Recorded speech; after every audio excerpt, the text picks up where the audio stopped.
Start. Rolling.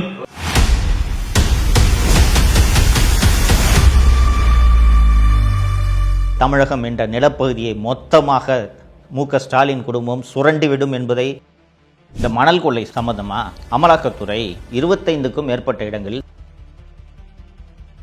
அப்போது இங்கே இருந்த விடியல் குரூப் இந்த அமலாக்கத்துறை அதிகாரிகளிடம் பெரும் தொகையை கொடுத்து இந்த மணல் கடத்தல் சம்பந்தமாக ஒரு விஏஓ இந்த ராமச்சந்திரன் ரத்னம் கரிகாலன் குரூப் மாட்டினது எதுலன்னு கேட்டிங்கன்னா நேரு துறையில் டாஸ்மாக்ல எல்லாம் அமலாக்கத்துறை இவர்கள் எவ்வளவு பெரிய கொள்ளைக்காரர்கள் என்பதை நீங்கள் புரிந்து கொள்ளுங்கள். தமிழ் பெருங்குடி மக்கள் அனைவருக்கும் வணக்கம். ரொம்ப ஒரு முக்கியமான சட்டப்பேரவை தேர்தலை எதிர்கொண்டிருக்கோம். அடுத்த 5 ஆண்டுக்கு தமிழ்நாட்டின் தலையெழுத்தை தீர்மானிக்கக்கூடிய ஒரு தேர்தல் என்பதால் பல முக்கியமான விஷயங்களை விவாதிக்க வேண்டிய கட்டாயத்தில் நாம் இருக்கிறோம். தமிழ் பெருங்குடி மக்கள் அறிவார்ந்த மக்கள், அறிவு சார்ந்த சமூகம்தான் தமிழ் சமூகம் என்பதனால் நடந்த சம்பவங்களை எல்லாம் உங்களுக்கு கோடிட்டு காட்டு நினைவுபடுத்தினா போதும். என்ன முடிவு எடுக்க வேண்டும் என்பது உங்களுக்கு நன்றாக தெரியும் என்று நான் உறுதியாக நம்புகிறேன். அதனால தான் பல்வேறு சிரமங்களுக்கு இடையில் தொடர்ந்து உங்களோடு உரையாடி கொண்டிருக்கிறேன். நண்பர்களே, தமிழ்நாட்டிலையும் சரி இந்தியாவின் மற்ற மாநிலங்களிலும் சரி கட்டுமான பணி நடைபெறுகிறது. அந்த கட்டுமான பணிக்கு மணல் அவசியம் அப்படின்றது நம்ம எல்லாருக்கும் தெரியும். இந்த எம்சாண்டெல்லாம் பின்னாடி வந்தது தான். அதற்கு முன்னால் மணல் என்பது ஆற்று மணல், இதைத்தான் பயன்படுத்தி கட்டுமானம் நடந்து வருகிறது. திராவிட முன்னேற்ற கழக ஆட்சியில் இந்த மணல் கொள்ளை சம்பந்தமாக அமலாக்கத்துறை செப்டம்பர் 2023 பல்வேறு இடங்களில் சோதனைகளை நடத்தியது. அது வரைக்கும் ஒரு பெரிய மணல் கொள்ளை நடந்துக்கிட்டு இருக்கு அப்படின்றது பலருக்கும் தெரிந்தாலும் எந்த விதமான நடவடிக்கையும் எடுக்கப்படவில்லை. என்ன காரணம் என்றால் அரசாங்கமே மணல் கொள்ளை அடிக்குது. அப்போது எப்படி விசாரணை நடைபெறும்? ஆச்சுங்களா? சவுக்கு மீடியாவில் பல்வேறு சமயங்களில் இந்த மணல் கொள்ளை பற்றி நான் அம்பலப்படுத்தி இருக்கிறேன். தமிழகத்தில் நீர்வளத்துறை தான் இந்த மணல் விற்பனைக்கு பொறுப்பான ஒரு துறை. பல்வேறு செக்ஸ் அண்ட் பேலன்சஸ் இந்த மணல் கொள்ளை நடைபெற்று விடக்கூடாது அப்படின்றதுக்காக பல்வேறு செக்ஸ் அண்ட் பேலன்சஸ் இருக்குது. பெண்ணாறு இருக்குது, காவேரி ஆறு இருக்குது. அங்கே மணல் அள்ளணுன்னா அதற்கு இதெல்லாம் ப்ரொசீஜர்னு ஏராளமான விதிமுறைகளை எல்லாம் அரசு வகுத்திருக்கிறது. அதெல்லாம் காகிதத்தில் மட்டும்தான் இருக்குது. அந்த ஆற்று மணல் அள்ளுற இடத்துல சிசிடிவி இருக்கணும், தாசில்தார் அனுமதி தரணும், காவல்துறை அனுமதி தரணும், நீர்வளத்துறையின் உதவி பொறியாளர் கையொப்பமிட்டால்தான் மணல் உங்களுக்கு கிடைக்கும். திமுக அரசு வந்த பிறகு இதற்கென்று மென்பொருள் ஒன்று, சாஃப்ட்வேர் ஒன்று டெவலப் பண்ணிட்டாங்க. இப்போ நீங்கள் வீடு கட்டுறீங்க, உங்களுக்கு 5 யூனிட் மணல் வேணும்னு வச்சுக்கோங்க. அந்த ஆப் மூலமாக எனக்கு 5 யூனிட் வேணும்னு புக் பண்ணால் தான் உங்களுக்கு மணல் கிடைக்கும். அந்த ஆப்பில் 5 யூனிட் நீங்கள் புக் பண்ணிடணும். புக் பண்ண உடனே வாட்டர் ரிசோர்ஸஸ் டிபார்ட்மெண்ட்டு ஆஃபீஸரு அதை அப்ரூவ் பண்ணுவார்.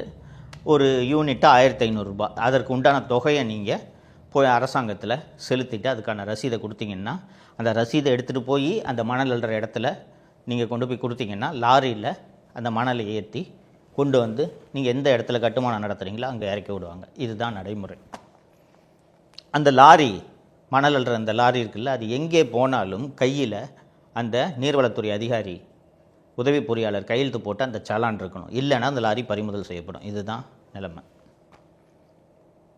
தோழர்களே, திமுக ஆட்சி வந்த பிறகு ராமச்சந்திரன் ரத்னம் கரிகாலன் என்ற புதுக்கோட்டையைச் சேர்ந்த 3 வரிடம் மணல் அள்ளும் விவகாரம் வேலை ஒப்படைக்கப்படுகிறது.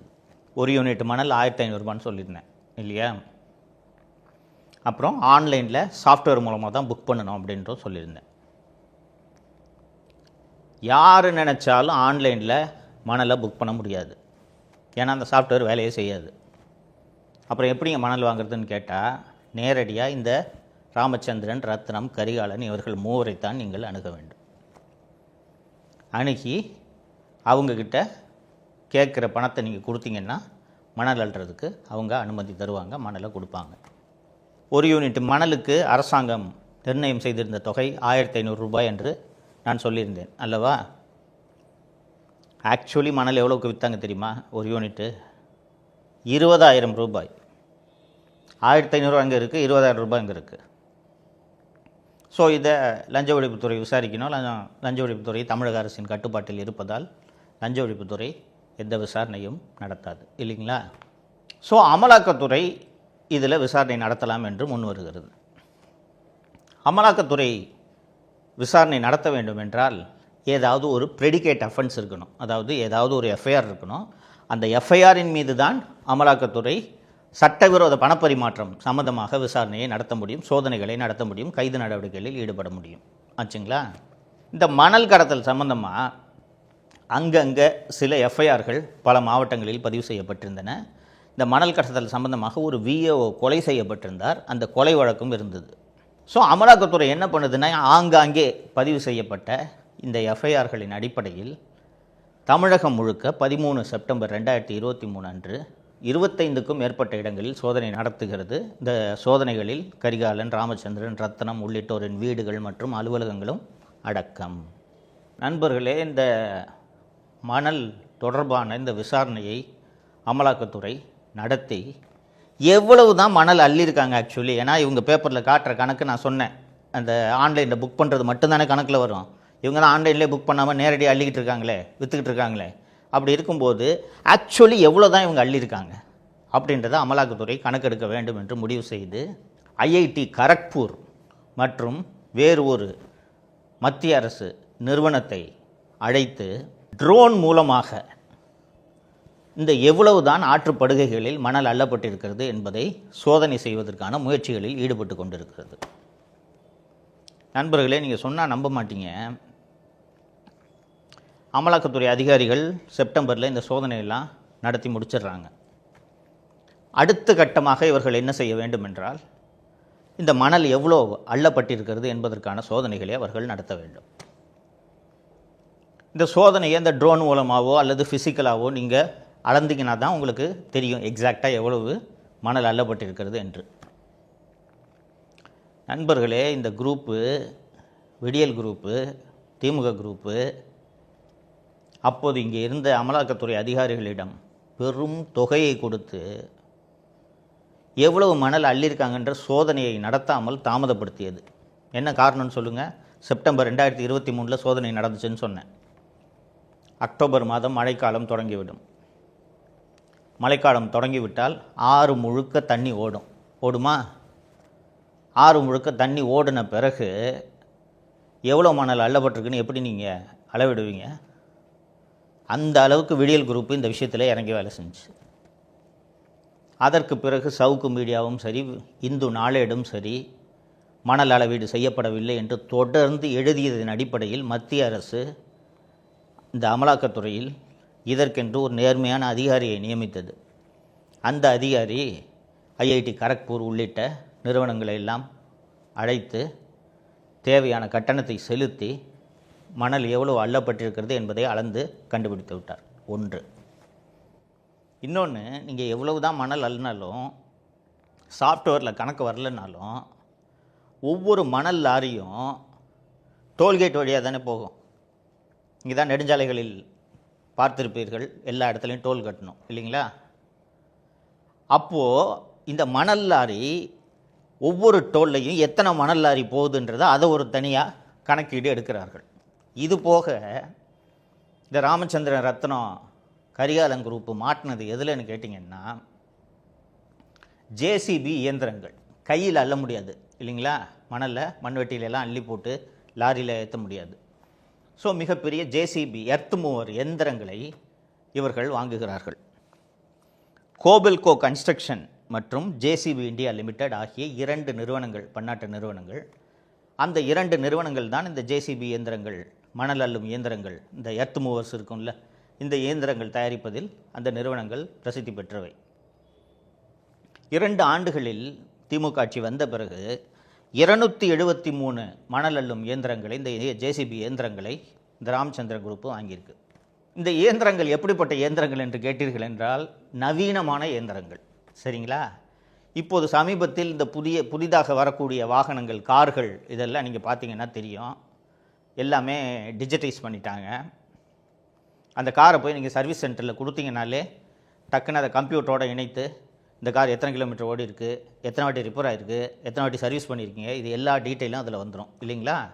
இதே போல் இந்த கோபெல்கோ மற்றும் ஜேசிபி இயந்திரங்களில் எப்படிப்பட்ட நவீனமான இயந்திரங்கள் என்றால், இந்த பெரிய பக்கெட்டை வச்சு மண் அள்ளுது இல்லைங்களா, எத்தனை பக்கெட் அள்ளியிருக்கு, எவ்வளவு வெயிட் அள்ளியிருக்கு, எவ்வளவு நேரம் அந்த வாகனம் வேலை செய்திருக்கிறது, எவ்வளவு டீசல் போடப்பட்டிருக்கிறது, எவ்வளவு வெயிட்டை மண் அள்ளுறதுக்கு தான் அதை யூஸ் பண்ணியிருப்பாங்க, எவ்வளவு வெயிட்டை அது அள்ளியிருக்கு என்ற இந்த டேட்டாவை கோபெல்கோ மற்றும் ஜேசிபி ஆகிய 2 நிறுவனங்களிடமிருந்தும் அமலாக்கத்துறை வாங்கிவிட்டது.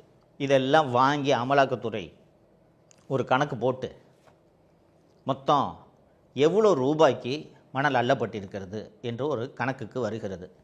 அமலாக்கத்துறையின் அளவீட்டின்படி 23 சர்ச் நடந்திருக்குன்னா 21லேருந்து 23 வரைக்கும் 2 ஆண்டுகளில் 4734 கோடி ரூபாய்க்கு மணல் அள்ளப்பட்டிருக்கிறது.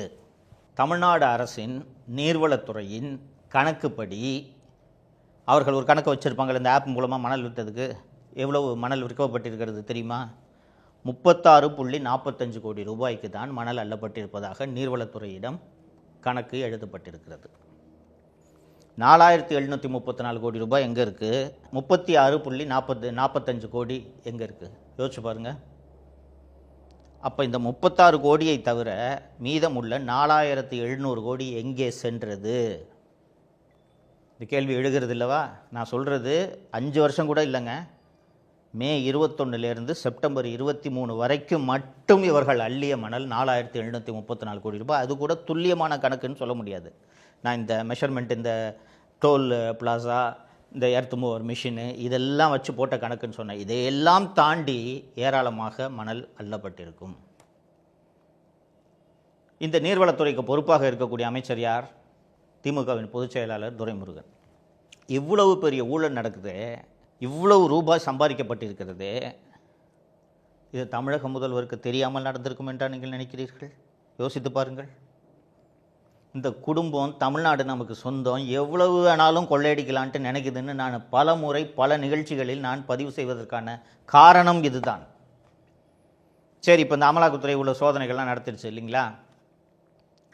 சரி, அடுத்து வேகமாக இந்த விசாரணை நடக்கும், கைதுகள் நடக்கும், குற்றப்பத்திரிகை தாக்கல் செய்யப்படும், விசாரணை நடக்கும் என்று பார்த்தால் தமிழக அரசு அமலாக்கத்துறையின் விசாரணைக்கு எதிராக அமலாக்கத்துறைக்கு விசாரணைக்கு அதிகாரம் இல்லை, அமலாக்கத்துறை நடத்தும் விசாரணையை ரத்து செய்ய வேண்டும், அமலாக்கத்துறைக்கு எஃப்ஐஆரை நாங்கள் கொடுக்கல, எப்படி விசாரணை பண்ணுறாங்கன்னு சென்னை உயர்நீதிமன்றம் சென்று அமலாக்கத்துறை விசாரணைக்கு தடை விதித்து, அதை எதிர்த்து அமலாக்கத்துறை உச்சநீதிமன்றம் சென்று உச்சநீதிமன்றமும் இந்த விசாரணைக்கு தடை விதித்து இப்போது தடையில் இந்த விசாரணை இருக்கிறது. எவ்வளவு பெரிய கொள்ளை, இயற்கை எவ்வளவு முக்கியம். ஆற்றுல அளவுக்கு மீறி மணல் அள்ளினால் வெள்ளம் ஏற்படக்கூடிய சமயங்களில் கிராமங்களில் தண்ணீர் புகும், இயற்கையே பாதிக்கப்படும். இதுபோல் சுற்றுச்சூழல் ஆர்வலர்கள் பல்வேறு காரணங்களை சொல்கிறார்கள். அதுக்கு தானே மணல் ஒரு லிமிட்டுக்கு மேலே அள்ளக்கூடாதுன்னு விதிமுறைகள்லாம் வச்சுருக்கோம். இவர்களின் பேராசையின் காரணமாக இவ்வளவு ரூபாய்க்கு மணல் அள்ளதோடு அல்லாமல் இந்த ஊழலை மூடி மறைப்பதற்கு மக்களின் வரிப்பணத்தில் உயர்நீதிமன்றம் மற்றும் உச்சநீதிமன்றம் வரை சென்று வழக்காடி இந்த விசாரணையை நடத்த விடாமல் தடுக்கிறார்கள் என்றால் இவர்கள் எவ்வளவு பெரிய கொள்ளைக்காரர்கள் என்பதை நீங்கள் புரிந்து கொள்ளுங்கள். இப்படிப்பட்ட கொள்ளை கூட்டம் மீண்டும் ஆட்சிக்கு வருவதற்காக தான் உங்களிடம் திராவிட மாடல் ஆட்சி மீண்டும் வர வேண்டும் என்று வாக்களியுங்கள் என்று கோரி உங்கள் முன்னால் வந்து கொண்டிருக்கிறார்கள், வருவார்கள், வந்து கொண்டிருக்கிறார்கள். இந்த மணல் ஒரு சாம்பிளுங்க. அதுக்கு பிறகு இந்த KN துறையில் டாஸ்மாகில் எல்லாம் அமலாக்கத்துறை சோதனை நடத்தியதெல்லாம் உங்களுக்கு தெரியும். அமலாக்கத்துறை என்ற மத்திய அரசோட ஏஜென்சி சோதனை நடத்தவில்லை என்றால் இந்த கொள்ளைகள் எல்லாம் வெளியே வந்திருக்குமா என்பதை நீங்கள் தயவு செய்து யோசித்து பார்க்க வேண்டும். இப்போது மீண்டும் இவர்கள் ஆட்சிக்கு வர வேண்டும் என்பது தமிழகத்தை செழிப்பாக்குவதற்காகவா அல்லது இயற்கையை சுரண்டி இவர்களை வளத்தை பெருக்கிக் கொள்வதா? நீங்கள் அறிவார்ந்த மக்கள் என்பது மீண்டும் மீண்டும் நான் உங்களுக்கு சொல்லிக் கொண்டிருக்கிறேன். உங்களுக்கு தெரியும் எதற்காக இவர்கள் மீண்டும் வாக்குகளை கோரி உங்களை நோக்கி வருகிறார்கள் என்பது உங்களுக்கு நன்றாக தெரியும். இது போன்ற கொள்ளை நடக்க வேண்டுமா என்பதை நீங்கள் தான் முடிவு செய்ய வேண்டும். மக்களே, இதனால்தான் திமுகவை தீய சக்தி என்று தொடர்ந்து அண்ணா திராவிட முன்னேற்ற கழகமும் மற்ற எதிர்க்கட்சிகளும் வர்ணித்து கொண்டிருக்கின்றன. இந்த ஊழல்லாம் இப்போது தொடங்கலைங்க.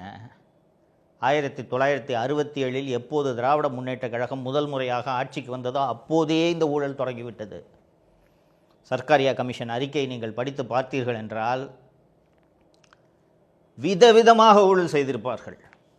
அப்போதெல்லாம் இந்த வயல்களில் பயிரில் பூச்சி அதிகமாக பரவுகிறது என்று அப்போது வானத்தில் இந்த விமானம் மூலமாக பூச்சி மருந்து வயல்களின் மீது தெளிக்கிறதுக்கு ஒரு ஸ்கீம் அப்போது புழக்கத்தில் இருந்தது 60களில். அந்த பூச்சி மருந்து தெளிக்கிறதுல 1 ஏக்கரில் தெளிச்சுட்டு 2000 ஏக்கருக்கு தெளிச்சேன்னு அப்போதே ஊழல் செய்திருக்கிறார்கள். வீராணம் நீர் குழாயில் ஊழல். இதுபோல் அந்த சர்க்காரியா கமிஷனோட விசாரணை அறிக்கை எடுத்து படித்து பார்த்தீர்கள் என்றால் திமுகவின் வரலாறே ஊழல். ஊழல் செய்வதற்காகவே டிஸ்மிஸ் செய்யப்பட்ட ஒரு ஆட்சி என்றால் திராவிட முன்னேற்ற கழக ஆட்சி தான். இதை மனதில் வைத்துக் கொள்ளுங்கள். தமிழகம் சுரண்டப்படும். மீண்டும் திராவிட முன்னேற்ற கழகம் 2026 ஆட்சிக்கு வந்தால் இந்தியாவில் தமிழகம் இருந்த இடம் ஓட்டையாக இருக்கும். அந்த ஓட்டையில் இருக்கக்கூடிய அந்த தமிழகம் என்ற நிலப்பகுதியை மொத்தமாக மு.க.ஸ்டாலின் குடும்பம் சுரண்டிவிடும் என்பதை மனதில் வைத்துக்கொண்டு நீங்கள் வாக்குச்சாவடிக்கு செல்லும்போது வாக்களிக்க வேண்டும், சிந்திக்க வேண்டும், சிந்தித்து வாக்களிக்க வேண்டும் என்பதை இந்த நேரத்தில் வேண்டுகோளாக உங்களுக்கு வைத்துக்கொள்கிறேன். நன்றி. தமிழகத்தை காப்போம்.